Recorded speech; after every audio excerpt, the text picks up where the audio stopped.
നമസ്കാരം സാർ. നമസ്കാരം. സാർ, നമ്മുടെ കേരളത്തിലെ ആരോഗ്യ മേഖല വെന്റിലേറ്ററിലാണ് എന്ന് പറഞ്ഞാൽ തെറ്റില്ല. വളരെ ഗുരുതരമാണ് അതിൻ്റെ അവസ്ഥ. ശരിക്കും എന്താ പറയുക, മരിച്ച അവസ്ഥയിലാണ് എന്ന് പറഞ്ഞാലും ആരും നമ്മളെ കുറ്റം പറയില്ല. അതിൻ്റെ കൂടെയാണ് ഇപ്പോൾ ഡോക്ടർമാരുടെ സമരം ആരംഭിച്ചിരിക്കുന്നത്.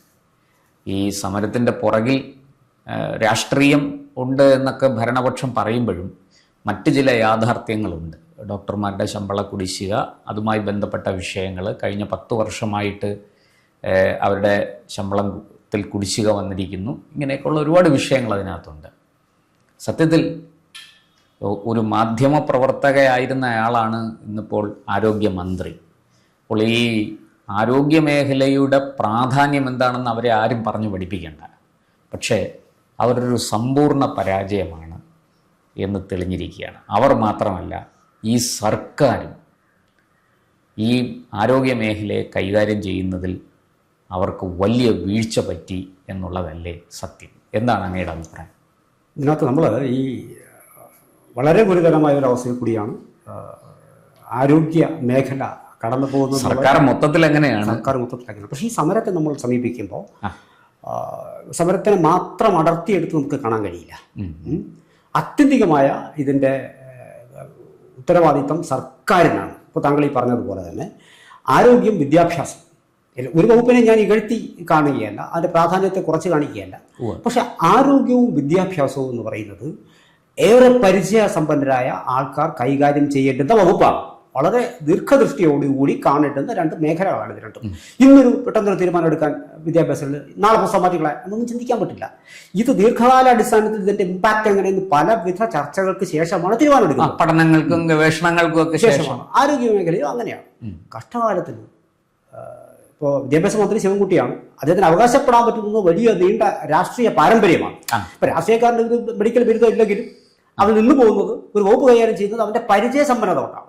ശിവൻകുട്ടിക്ക് ഒരുപക്ഷെ പരിചയസമ്പന്നതയുണ്ട്, ഇല്ലെന്ന് പറയുന്നില്ല. അല്ല, മേയറായി, MLA ആയി നിരവധി കാലം പ്രവർത്തിച്ചിട്ട് വന്നതാണ്. അപ്പൊ അതുകൊണ്ട് അത് നമുക്ക് മാറ്റി നിർത്താം. പിന്നെ എടുത്ത തീരുമാനങ്ങൾ തെറ്റാണോ ശരിയാണെന്നുള്ള വേറെ ടോപ്പിക്ക് നമുക്ക് വിടാം. അല്ല, ഈ അഡ്മിനിസ്ട്രേറ്റീവ് സിസ്റ്റം എങ്ങനെയാണ് ചലിപ്പിക്കുന്നത് എന്ന് അറിയാം, അതാണ്. പക്ഷെ മറിച്ച് ആരോഗ്യ മേഖല എന്ന് പറയുന്നത് ഈ സ്ത്രീക്ക് യാതൊരുവിധ ബന്ധവുമില്ല. എങ്ങാണ്ട് ഒരു വകുപ്പിന് അന്ന് സീറ്റ് കിട്ടിയതാണ്. അങ്ങനെ ആ സീറ്റ് കിട്ടി മാത്രം രാഷ്ട്രീയത്തിലേക്ക് ഒരു പെട്ടെന്ന് റിട്ടേണെടുത്ത് വന്ന ആളാണ്.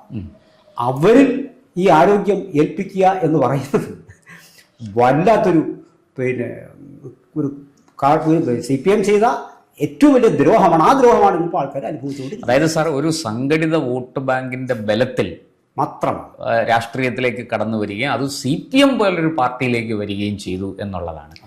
അതിനുശേഷം അവർ ഈ പറഞ്ഞതുപോലെ 2ാം ടൈമിൽ മന്ത്രിയായി. കഴിഞ്ഞ വർഷം പരിചയസമ്പന്ന ഉള്ള KK ശൈലജയായിരുന്നു മന്ത്രി. പക്ഷേ അവരെ മാറ്റിയിട്ട് ഇക്കുറി വീണ ജോർജിനെ കൊണ്ടുവരികയായിരുന്നു. അവരുടെ ഏറ്റവും വലിയ പ്രത്യേകത ഞാൻ മനസ്സിലാക്കുന്നത് ഓർത്തഡോക്സ് സഭയുടെ പിൻബലം, അവരുടെ പ്രതിനിധി. അവർക്ക് മന്ത്രിസഭയിൽ അവരുടെ ഒരു പ്രതിനിധി വേണം. അതിന് നമ്മുടെ മുഖ്യമന്ത്രി പിണറായി വിജയൻ വഴങ്ങിക്കൊടുത്തു. ആ വഴങ്ങിക്കൊടുക്കലാണ് ആരോഗ്യ മേഖലയുടെ നടു ഒടിച്ചത് എന്ന് പറഞ്ഞാൽ തെറ്റില്ല എന്ന് തോന്നുന്നു. ഉറപ്പ്, യാതൊരു സംശയമില്ല. അദ്ദേഹം വഴങ്ങിക്കൊടുത്തു. അതിൻ്റെ ഇതാണ് നമ്മൾ അനുഭവിച്ചുകൊണ്ടിരിക്കുന്നത്. ഈ ദുരിതമാണ് നമ്മൾ അനുഭവിച്ചുകൊണ്ടിരിക്കുന്നത്. ഇവിടെ നമ്മൾ ഒരു കാര്യം കൂടി പറഞ്ഞാൽ, നമ്മൾ ഈ സമരത്തിലേക്ക് വരുമ്പോൾ ഈ ഡോക്ടർമാരെന്ന് പറയുന്നത് ദൈവത്തിന്റെ നിങ്ങളുടെയും ശരീരത്തിൽ കൈവയ്ക്കാൻ നമ്മൾ അനുവാദം കൊടുക്കണം. നമ്മുടെ ജീവൻ രക്ഷിക്കാൻ വേണ്ടിയിട്ടാണ് ആശുപത്രി. അത് അത്രയും ദൈവികമായ ഒരു പ്രവൃത്തിയാണ് അവർ ചെയ്യുന്നത്. അപ്പോൾ അതിനകത്ത് സമരം പാടുള്ളൂ എന്നുള്ള ചോദ്യങ്ങളൊക്കെ സാധാരണക്കാരന് ചോദിക്കാം. പക്ഷേ അവർക്കും ചില ന്യായമായ അവകാശങ്ങളുണ്ട്, ആവശ്യങ്ങളുണ്ട്. അതിന് നേരെ പുറം തിരിഞ്ഞ് സർക്കാർ കാലങ്ങളായി നിൽക്കുന്നതിൻ്റെ റിസൾട്ടും കൂടിയാണ് ഈ സമരം എന്ന് പറയുന്നത്. ഇതല്ലാതെ മറ്റേത് രീതിയിൽ ഡോക്ടർമാർ സമരം ചെയ്യും? കേരളത്തിന് പുറത്തൊക്കെ ഇങ്ങനെയാണ് അവസ്ഥ. ഒരുപാട് ചോദ്യങ്ങൾ നമുക്ക് ചോദിക്കാം. ബട്ട് ഇതിനകത്തൊരു കാര്യം നമുക്ക് പറയാതെ വയ്യ. ഇപ്പം കേരളത്തിലെ ഗവൺമെൻറ് കോളേജിലെ ടീച്ചേഴ്സിൻ്റെ അസോസിയേഷനാണ് ഈ സമരം നടത്തുന്നത്. അവർക്ക് ഗവൺമെൻറ് മെഡിക്കൽ കോളേജിൽ അപ്പോൾ അവരുടെ ശമ്പള സ്കെയിലുകളും നിയമനങ്ങളും ഇതെല്ലാം നാഷണൽ മെഡിക്കൽ കൗൺസിലിൻ്റെ പരിധിയിലാണ് വരുന്നത്. സംസ്ഥാന മെഡിക്കൽ കൗൺസിലിൻ്റെ. അപ്പോൾ ഈ മെഡിക്കൽ കോളേജിലെ ടീച്ചേഴ്സിനെയും മറ്റ് താലൂക്ക് ആശുപത്രിയിലെ ഡോക്ടർമാരും രണ്ട് തട്ടിലെ ഡോക്ടർമാരാണ്. അപ്പോൾ ഇവര് വിദ്യാർത്ഥികളെ പഠിപ്പിക്കുന്നു, അവർക്ക് ട്രെയിനിങ് കൊടുക്കുന്നു, മറ്റ് നിയമനം ഒരുപാട് കാര്യങ്ങളിൽ വ്യത്യസ്തരാണ് അവർ. അപ്പൊ നമ്മൾ UGC സ്കെയിൽ എന്നൊക്കെ അതായത് വെറും ചികിത്സ മാത്രമല്ല അതിനപ്പുറത്ത് ഒരു തലമുറയെ ചികിത്സിക്കാൻ സജ്ജരാക്കണം, പരിശീലിപ്പിക്കണം, അങ്ങനെ ഒരുപാട് കാര്യങ്ങൾ. അങ്ങനെ ഒരുപാട്. അതുകൊണ്ടാണ് ചില ഡോക്ടർമാർ കുറച്ച് നാൾ മുമ്പ് നമ്മുടെ മെഡിക്കൽ കോളേജിൽ ഒരു ഡോക്ടർ ഹാരിസ് അദ്ദേഹം പൊട്ടിത്തെറിച്ചത്. കാരണം ഇതിനിടയിൽ അവർക്ക് വീട്ടിൽ പോകാൻ പോലും സമയം കിട്ടില്ല. ഇനി ഇവരുടെ സേവന മനസ്ഥിതിയെ നമ്മൾ ചോദ്യം ചെയ്തിട്ട് കാര്യമില്ല. ചിലപ്പോൾ അപൂർവം ചില ആൾക്കാരൊക്കെ ഉണ്ടാവും.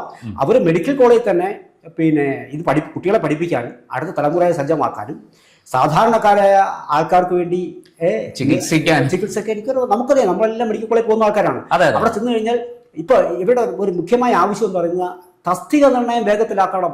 ഈ ഡോക്ടർമാർ പോരാ, ന്യായമായ ആവശ്യമാണ്. നിങ്ങൾ പോകുമ്പോൾ ഡോക്ടർമാരില്ല. ഇപ്പോൾ കേരളത്തിന് പുറത്തെ സാഹചര്യം ഇവിടുത്തെ സാഹചര്യം നമ്മൾ തട്ടിച്ചു നോക്കാൻ കഴിയില്ല. കേരളം എന്തുകൊണ്ടും ഇന്നലെ പിണറായി സർക്കാർ വന്നുകൊണ്ട് സംഭവിച്ച കാര്യമൊന്നും അല്ലത്. കാലാകാലങ്ങളായി നമ്മുടെ ഒരു പൊതുസമൂഹത്തിന്റെ ആ വിവരം കൊണ്ട് ആർജിച്ചെടുത്ത് നമ്മുടെ ആൾക്കാർ ലോകത്തിന്റെ പല ഭാഗത്ത് പോയി ആർജിച്ചെടുത്തുള്ള ഒരു അറിവ് കൂടി വച്ചിട്ടുള്ളതാണ് നമ്മുടെ പൊതുസമൂഹത്തിന്റെ ഇന്നത്തെ സംസ്കാരം എന്ന് പറയുന്നത്. അപ്പൊ ഈ മെഡിക്കൽ രംഗത്തും വിദ്യാഭ്യാസ രംഗത്തും നമ്മൾ ആർജിച്ച നേട്ടങ്ങളും അങ്ങനെ വന്നതാണ് വാസ്തവത്തിൽ. അവിടെ അത് ആർക്കും ഒരു പിണറായി സർക്കാരിന് ഒരു ഉമ്മൻചാണ്ടി സർക്കാരിന് നേരിട്ട് അവകാശപ്പെടാൻ കഴിയുന്ന നല്ലത്. ഇതിങ്ങനെ ഒരു സൈക്ലിക് പ്രോസസ് നടന്നു വന്നതാണ്. ഈ ഡോക്ടർ നേരത്തെ ഒരു അടിത്തറ ഉണ്ടായിരുന്നു, അതിന്റെ മുകളിലേക്ക് നമ്മൾ കൃത്യമായി കെട്ടിപ്പോക്കി. ആൾക്കാർക്ക് ഒരു ബോധ്യമുണ്ട് ഇതൊക്കെ. പക്ഷെ ഇപ്പൊ നമ്മൾ ആശാമാര് റോഡ് കിടന്ന് സമരം ചെയ്തപ്പോഴേ അന്നും ഈ താഴെത്തട്ടിലുള്ള ആൾക്കാർ ഇങ്ങനെ സമരം ചെയ്യുകയാണ്. അത് ഇന്നിപ്പോ ഈ സമരത്തിന്റെയും സത്യത്തിൽ ഇരകൾ എന്ന് പറയുന്നത് സാധാരണക്കാരായ ഞാനും നിങ്ങളെപ്പോലുള്ള ആൾക്കാരാണ്. കാരണം നമ്മുടെ ചികിത്സയാണ് അവിടെ, നമ്മുടെ അവകാശമാണ്.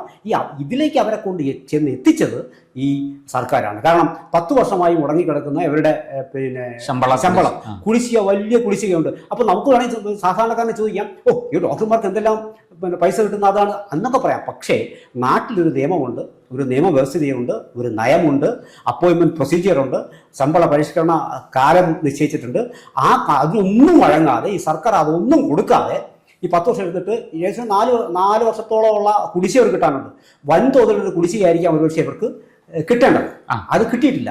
ഒരു മാർഗവുമില്ലാതെ സർക്കാരിനെ നിരന്തരം സമീപിക്കുമ്പോൾ സർക്കാരിൽ മുഖം തിരിഞ്ഞ് നിൽക്കുന്നത് കൊണ്ടാണ് സമരത്തിലേക്ക് അവരെത്തുന്നത്. അപ്പോഴും അവരെന്ത് ചെയ്യുന്നു? ഞാൻ ന്യായീകരിക്കുകയല്ല, പോസ്റ്റ്മോർട്ടം ചെയ്യുന്നുണ്ട്, അടിയന്തരമായുള്ള ശസ്ത്രക്രിയകൾ ചെയ്യുന്നുണ്ട്, അത്തരത്തിലുള്ള കാര്യങ്ങൾ ബാക്കിയൊന്നും അവർ ചെയ്യുന്നില്ല. അപ്പോൾ എനിക്ക് തോന്നുന്നു വളരെ ഇന്ന് മുഖ്യമന്ത്രിയെ കാണും എന്നാണ് നമുക്ക് കിട്ടുന്ന വിവരം. ഒരുപക്ഷെ അതിലും ഇത് രക്ഷപ്പെട്ടു പോകണമെന്നില്ല. ഇതിൽ ശ്രദ്ധിക്കപ്പെട്ട ഒരു കാര്യം എന്ന് പറയുന്നത് നമ്മുടെ ഈ ധനവകുപ്പ് ഇവർക്ക് ഈ കുടിശ്ശിക കൊടുക്കുന്നതുമായി ബന്ധപ്പെട്ടിട്ട് ഒരു എതിർപ്പ് പറയുന്നുണ്ട്, തടസ്സം പറയുന്നുണ്ട്.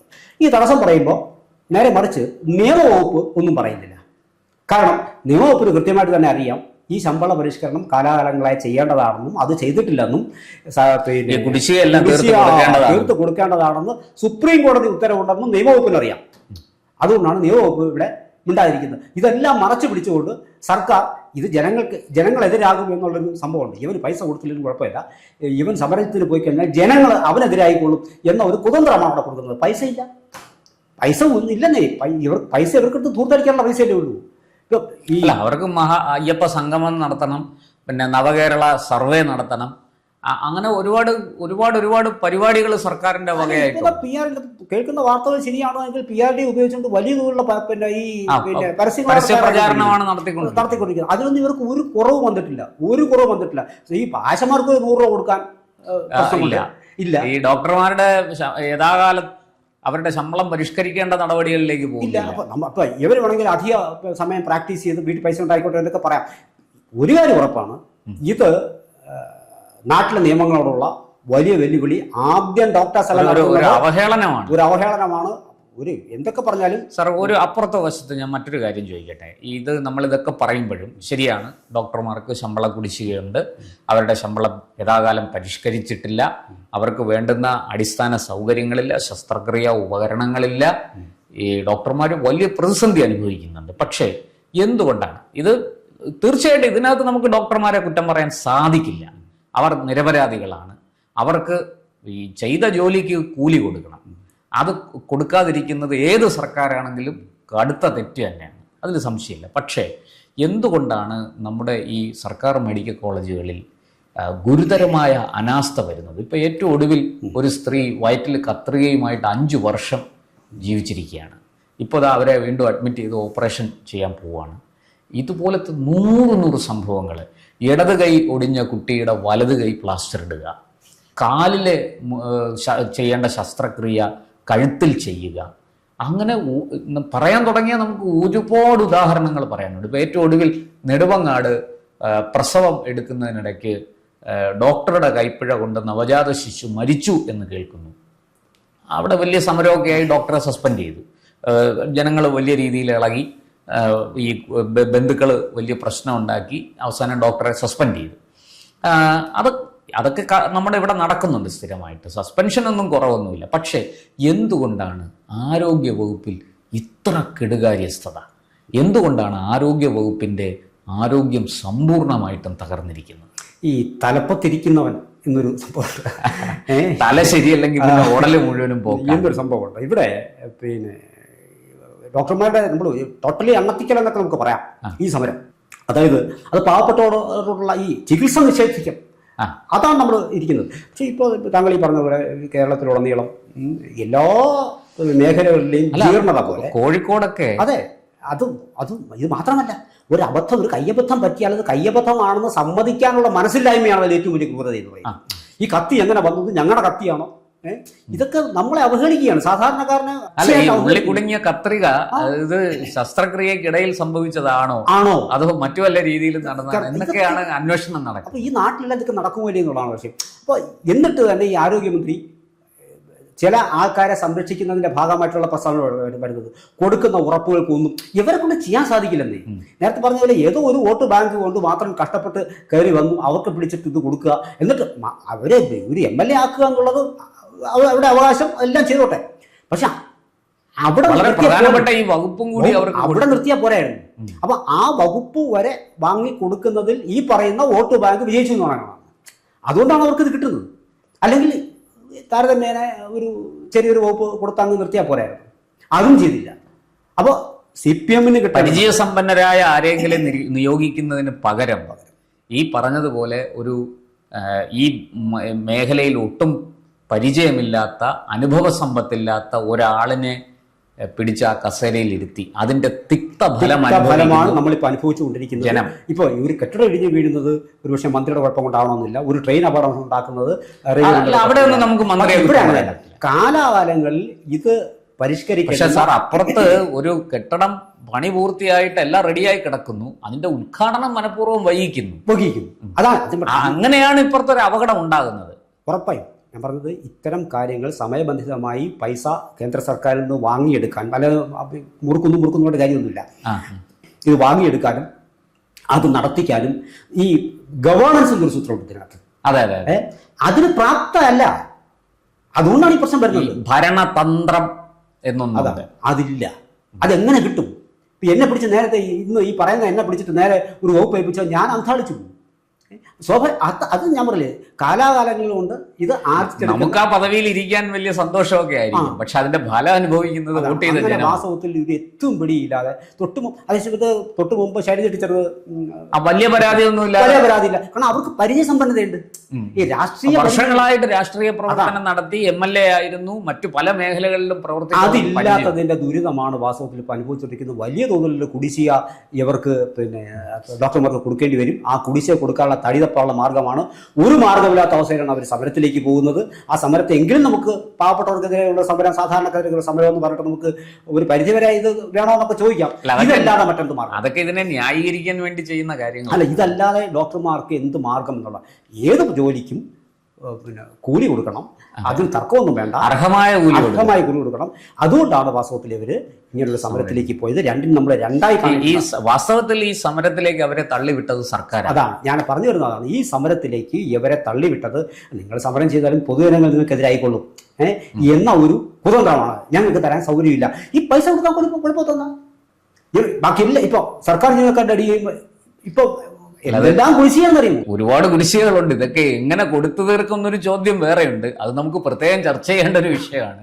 പക്ഷേ ആരോഗ്യ മേഖലയിലേക്ക് വന്നാൽ ഈ പറഞ്ഞതുപോലെ സത്യത്തിൽ ജനത്തിൻ്റെ നടുവൊടിക്കുന്ന ഒരു അവസ്ഥയിലേക്ക് ഈ ആരോഗ്യ മേഖലയെ കൂടെ സർക്കാർ തള്ളിവിട്ടിരിക്കുകയാണ്. സാധാരണ പോലീസ്, ആഭ്യന്തര വകുപ്പൊക്കെയാണ് കൂടുതൽ പഴി കേൾക്കുന്നത്. കാരണം ജനങ്ങളുമായിട്ട് നിരന്തരം ഇടപഴകുന്നത് ഇടപഴകുന്ന വകുപ്പുകളിൽ ഏറ്റവും പ്രധാനപ്പെട്ട ഒന്നാണ് ആഭ്യന്തര വകുപ്പ്. അപ്പോൾ സ്വാഭാവികമായിട്ടും പോലീസ് അവരുടെ പ്രവൃത്തി ദോഷം കൊണ്ടോ ഗുണം കൊണ്ടോ ജനത്തിനെ എപ്പോഴും ഭരിക്കുന്ന സർക്കാരിനെതിരെ.